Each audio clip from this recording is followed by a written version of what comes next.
प्रधानमंत्री नरेंद्र मोदी ने बिहार के पूर्णिया में नवनिर्मित एयरपोर्ट का उद्घाटन किया, जो सीमांचल क्षेत्र के राष्ट्रीय हवाई नेटवर्क से जोड़ेगा। इस एयरपोर्ट से कोलकाता, दिल्ली और अन्य प्रमुख शहरों के लिए उड़ानें शुरू होगी, जिसमें व्यापार और पर्यटन को बढ़ावा मिलेगा। इसके साथ ही पीएम ने रेल, सड़क और बिजली और ग्रामीण विकास से जुड़ी 40,000 करोड़ रुपए की परियोजनाओं का शिलान्यास और लोकार्पण किया। इसमें राष्ट्रीय राजमार्गों का विस्तार, रेल लाइनों का दोहरीकरण और सौर ऊर्जा परियोजनाएं शामिल है। जो पूर्णिया में आयोजित विशाल जनसभा में मुख्यमंत्री नीतीश कुमार, उप मुख्यमंत्री सम्राट चौधरी और अन्य एनडीए नेता मौजूद थे। पीएम ने अपने भाषण में बिहार की महिलाओं के लिए विशेष परियोजनाओं पर जोर दिया, जैसे लखपति दीदी और नमो ड्रोन दीदी योजनाएं, जो महिलाओं के आर्थिक रूप से सशक्त बनाएगी।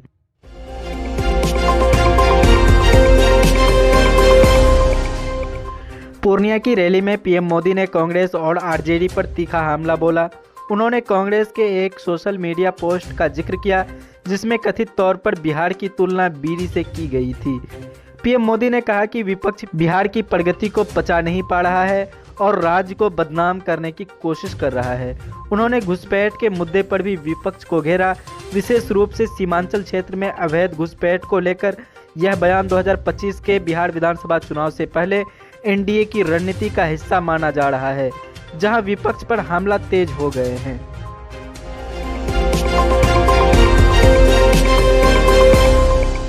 केंद्र सरकार ने बिहार के मखाना उत्पादकों को बढ़ावा देने के लिए राष्ट्रीय मखाना बोर्ड की स्थापना की घोषणा की।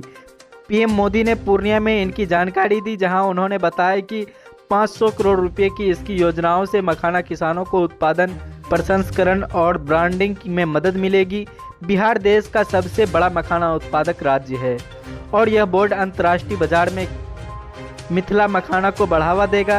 इस योजना से लाखों किसानों को रोजगार और बेहतर आय की उम्मीद है। बोर्ड स्थानीय सहकारी समितियों के साथ काम करेगी और मखाना निर्यात के बढ़ाने के लिए विशेष रणनीति बनाएगा।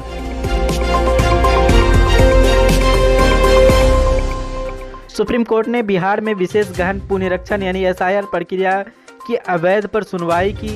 एसआईआर के तहत वोटर लिस्ट में संशोधन को लेकर विपक्ष वोट चोरी का आरोप लगाया है। कोर्ट ने मामले को गंभीर बताते हुए कहा कि यह ट्रस्ट की कमी का मुद्दा है। जस्टिस विक्रम नाथ और जस्टिस वड़ाले की बेंच ने 7 अक्टूबर को अंतिम सुनवाई तय की है।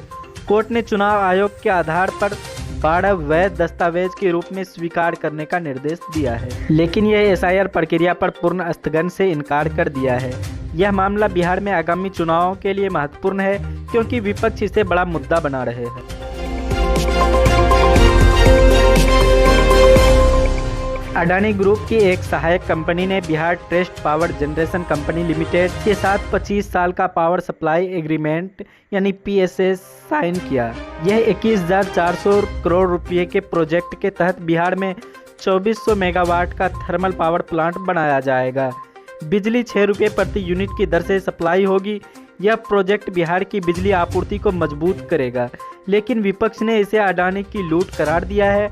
आरजेडी और कांग्रेस ने आरोप लगाया कि सरकार ने कॉन्ट्रैक्ट देने में पारदर्शिता नहीं बरती। इस पर सरकार ने कहा कि यह बिहार की औद्योगिक विकास के लिए जरूरी है। मुंगेर के जमालपुर में एक 22 वर्षीय युवती ने अपने घर की छत से कूदकर आत्महत्या कर ली। परिजनों ने पड़ोस में रहने वाले एक युवक पर ब्लैकमेलिंग का आरोप लगाया, जिसके कारण युवती डिप्रेशन में थी। पुलिस ने बताया कि प्रेम प्रसंग को लेकर दोनों के बीच विवाद था। मृतक के परिवार ने पुलिस को बताया कि युवक ने कथित तौर पर उसकी निजी तस्वीरें सार्वजनिक करने की धमकी दी थी। पुलिस ने मामला दर्ज कर जांच शुरू की है और पोस्टमार्टम रिपोर्ट का इंतजार कर रही है। यह घटना बिहार में महिलाओं के खिलाफ बढ़ते अपराध को उजागर करती है। केंद्रीय गृह मंत्री अमित शाह 18 सितंबर को पटना का दौरा करेंगे।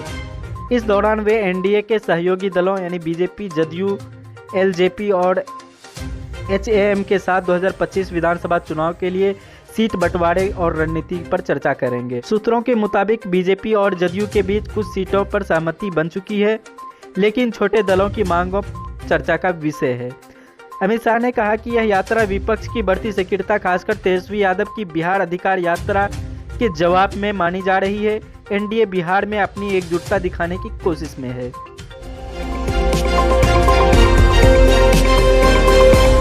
आरजेडी नेता और पूर्व उप मुख्यमंत्री तेजस्वी यादव 16 सितंबर से बिहार अधिकार यात्रा शुरू करेंगे।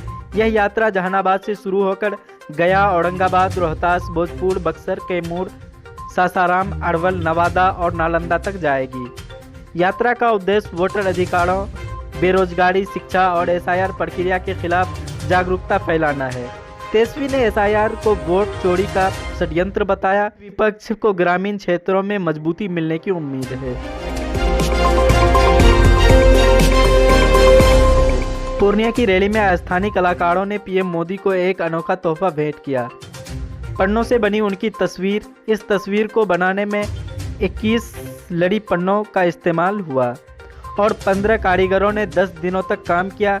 10 किलो वजन वाली इस तस्वीर को देखकर पीएम ने बिहार की कला और शिल्प की तारीफ की। यह घटना बिहार की समृद्ध सांस्कृतिक विरासत को दर्शाता है और सोशल मीडिया पर चर्चा का विषय बनी हुई है।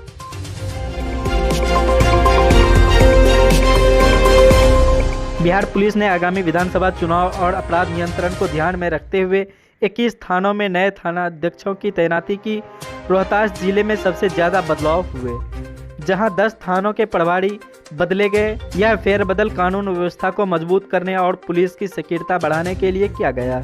डीजीपी ने इसे नए थानेदारों को अपराध नियंत्रण और जनता के साथ बेहतर तालमेल पर ध्यान देने का निर्देश दिया है।